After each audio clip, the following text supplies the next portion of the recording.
Akan berjuang. Matahari telah naik di puncak. Sinar teriknya menyengat kulit. Nara telah mengenakan pakaian rapi, bersiap untuk bertemu dengan sahabatnya di tempat yang telah mereka janjikan. Di warung bakso langganan tiga sahabat itu sebelum ia kembali ke Jerman. Setelah berpamitan pada ibunya, Nara melangkah keluar rumah. Nara tersentak kaget ketika membuka pintu saat manik matanya menangkap bayangan pemuda tinggi berdiri di depan pintu dengan wajah sendu. Lingkar hitam di bawah kelopak matanya menandakan jika pemuda ini kurang tidur. Kurang tidur? Tentu saja dia tidak bisa terlelap semalaman memikirkan Nara yang menolak untuk kembali padanya. Nara menarik nafas berat. "Kamilan, untuk apa kakak kemari?" Sentak Nara memasang wajah tak suka. Sungguh, Nara sudah tidak ingin lagi bertemu dengan pemuda itu. Dengan wajah sendu, Milan meraih tangan Nara. "Ra, maafkan aku. Beri aku kesempatan untuk memperbaiki semuanya. Aku ingin kita kembali seperti dulu." "Mohon Milan." Sejenak, Nara tertegun mendengar permohonan Milan. Hatinya miris melihat pemuda galak ini memohon padanya. Ini bukan Milan yang ia kenal. "Kamilan, hubungan kita telah berakhir." Tekan Nara. Dengan cepat, pemuda ini menggelengkan kepalanya. "Tidak, kita belum berakhir. Kau masih menjadi istriku." Tekan Milan. Nara membeku di tempat setelah mendengar kata istri dari Milan. "Dia tidak mengurus perpisahan kami." Batin Nara. Padahal itu yang sangat diinginkan Milan sejak dulu. "Aku tidak pernah mengurus perpisahan kita. Kau masih istriku, dan tolong berikan aku kesempatan untuk menjadi suami yang baik untukmu." Pinta Milan. "Sudah, jangan memaksa lagi. Tidak ada kesempatan untuk hubungin kita." Ucap Nara sembari menepis tangan Milan yang menggenggamnya. Walau hatinya terasa sakit melihat Milan yang memohon padanya.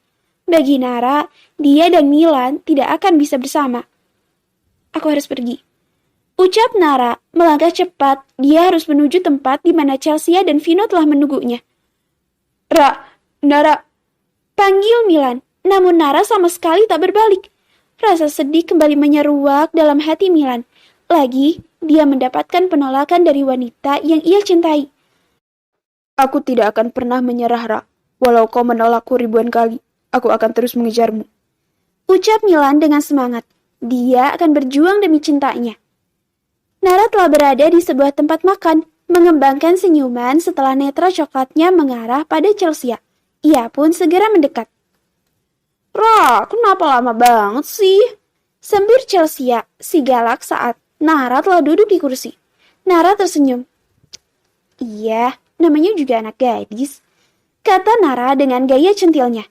Chelsea mencebikkan bibirnya melihat tingkah sahabatnya yang berpenampilan bule ini. "Vino mana?" tanya Nara dengan pandangan memutar.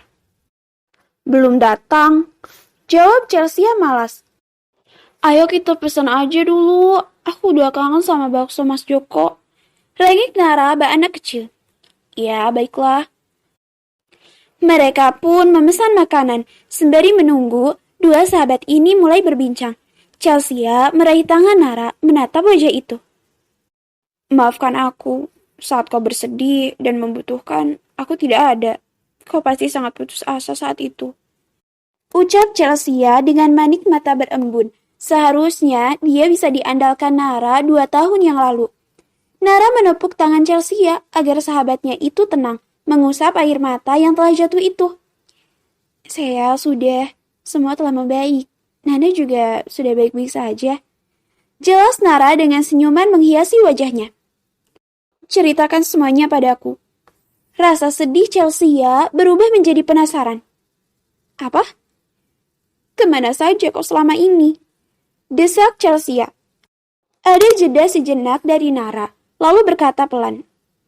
"Jerman." Tak ada yang perlu ia tutupi dari sahabatnya ini. Chelsea ternganga mendengar tempat Nara. "Jerman? Sejauh itu?" seru Chelsea. Nara mengangguk sekilas, lalu melanjutkan ucapannya.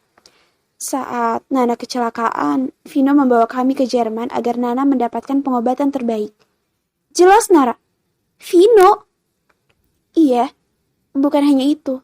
Semua biaya pengobatan dan kehidupan kami, dia yang telah menanggungnya." Jelas Nara. Vino menanggung semuanya. Dari mana dia mendapatkan semua itu? Chelsea menghujani Nara dengan banyak pertanyaan. Aku juga tidak tahu. Dia memberiku kartu tanpa batas. Jelas Nara saat ini dia pun masih bertanya-tanya tentang hidup pemuda yang menjadi sahabatnya itu. Kalian sedang cerita apa? Suara bariton dari seorang lelaki yang baru saja bergabung bersama mereka membuat kedua perempuan yang bergosip ini tersentak kaget. Bersamaan dengan itu, pesanan mereka pun datang. Pelayan menata mangkuk di hadapan Chelsea dan Nara. Vino? Kompak Nara dan Chelsea. Aku lapar sekali. Sosor Vino yang langsung menyambar mangkuk bakso yang berada di hadapan Chelsea. Vino, itu punya aku. Sungut Chelsea. Kau pesan lagi sana. Ucapnya santai. Iya. Decak Chelsea. Vino menyuap bakso ke mulutnya dengan lahap tanpa rasa berdosa. Rasa baksonya masih sama, tetap enak. Ucap Vino dengan mata berbinar.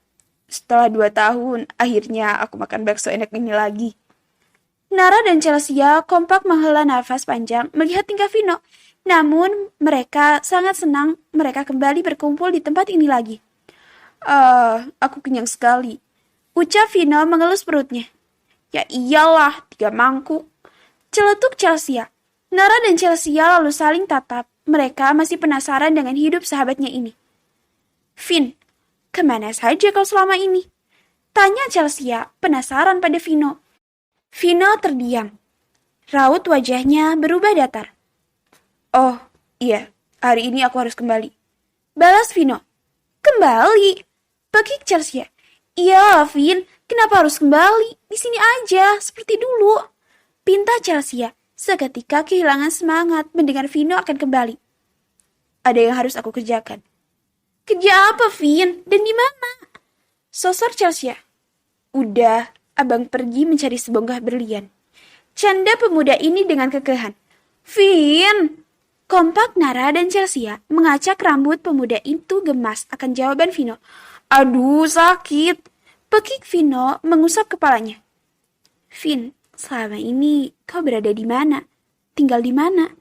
Tanya Nara. Akan tetapi, Vino hanya menjawab dengan senyuman. Setelahnya lalu bangkit dari duduknya tak memberi jawaban. Nara dan Chelsea pun ikut berdiri. Aku pergi dulu. Pamit Vino.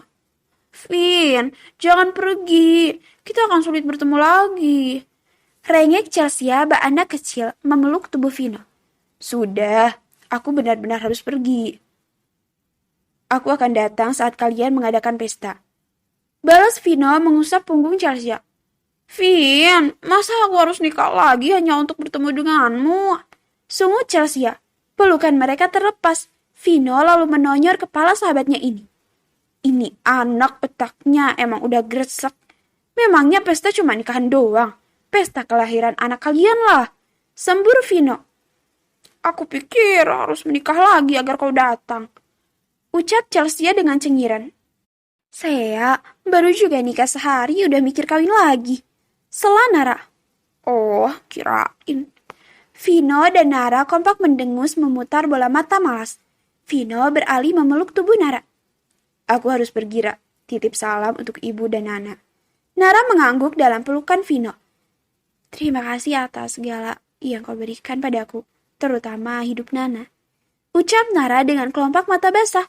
Vino semakin mempererat pelukannya. Sungguh nyaman berada dalam pelukan wanita yang ia cintai. Setelah beberapa saat, pelukan mereka terurai. Jaga diri kalian, aku pergi dulu.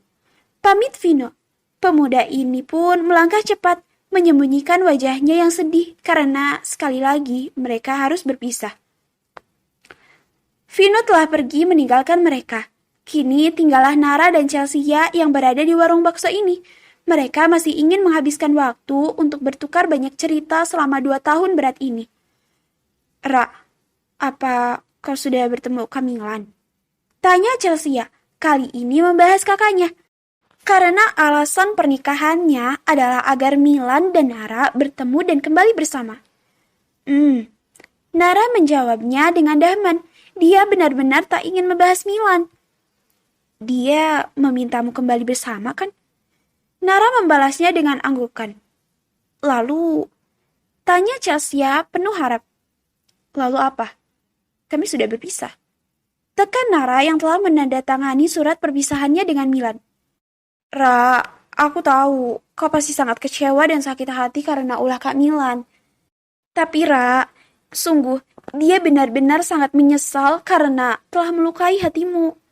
Jelas Chelsea akan perasaan kakaknya. Selama 2 tahun ini, dia hidup dalam penyesalan dan rasa bersalah padamu. Dia terus berusaha mencarimu. Setelah kau pergi, hidupnya hampa. Dia tidak tahu harus berbuat apa. Tambahnya, Nara tertegun mendengar ucapan Chelsea. Milan mencarinya. Pemuda itu kehilangan dirinya. Oh, tidak mungkin. Dia masih ingat dengan baik bagaimana Milan mengabaikannya. 2 tahun, dia benar-benar tersiksa. Untuk mencoba melupakan rasa penyesalannya, dia mengalihkan pikirannya pada pekerjaan.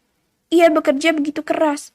Tidak bisa tidur dengan nyenyak, makan dengan baik karena selalu memikirkanmu. Karena itulah, dia selalu berakhir terbaring di rumah sakit. Dia ingin menghancurkan hidupnya. Lanjut Chelsea dengan perasaan miris. Pandangan Nara tertuju pada Chelsea. Rasa iba seketika menyeruak dalam dirinya, mengetahui Milan juga menjalani hidup berat 2 tahun ini. Dia telah menerima hukuman yang begitu menyiksa. Dia hidup dalam penyesalan dan rasa bersalah pada orang yang ia cintai.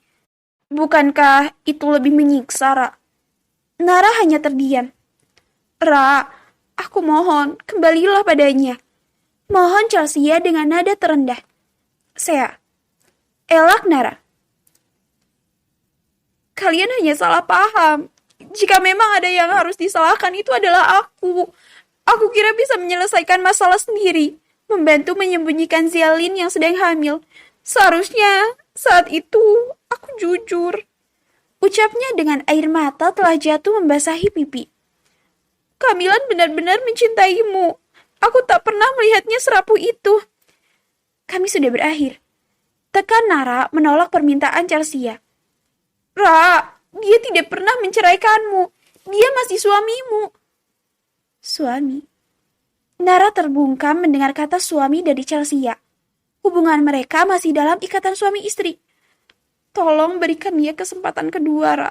Kembalilah padanya. Dia tidak bisa tanpamu. Nara hanya bisa diam tanpa kata, memikirkan semua permohonan Chelsea. Di ujung hatinya, dia sedih melihat keadaan Milan.